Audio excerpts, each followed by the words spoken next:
The key to answering this question well is to do your research on the university that you're applying for. You want to show the interviewers that you have nothing but the strongest desire to study at this medical school. You were born to do this course at this university. So you want to look into the location, so anything around the area that you particularly like, the course structure, how it's taught. So is it a traditional or a integrated structure? And whichever it is, you want to say why that appeals to you.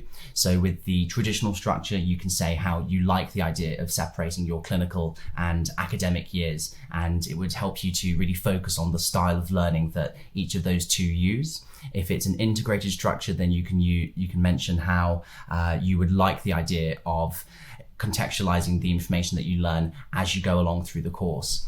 Do they use PBL teaching? Do they use lectures, seminars? Just have a look at how the course is taught and show the interviewers that you have looked into it and understand it and that it appeals to you personally. You can look at the research that the universities are involved in. All universities should be top in one or two fields at least. So you want to find out what those are and show the interviewers that this university is exceptional at this particular field. You can look at the associated hospitals and any specialist services that they provide.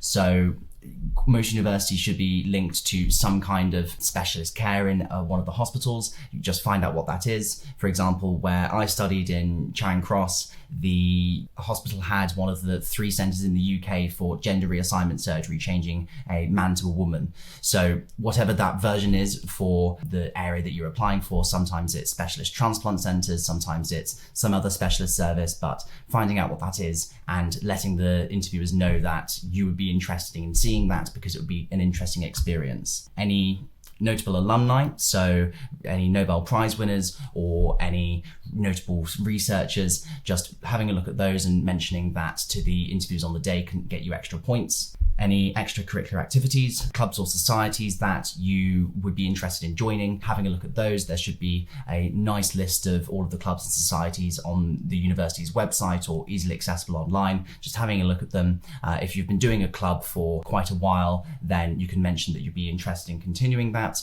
Or if you see something quite novel, quite often there's a wide variety of different clubs and societies that you can do.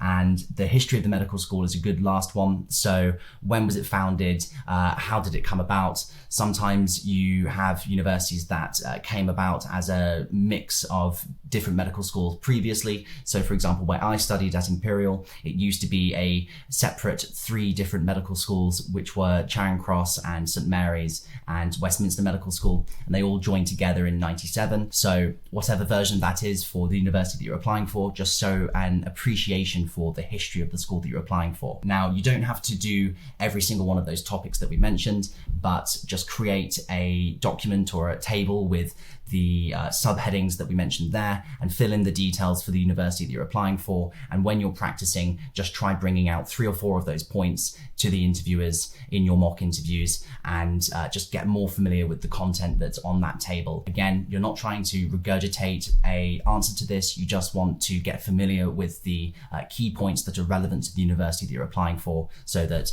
when you get asked about it, you can pick and choose which points you're going to use as you choose on the day.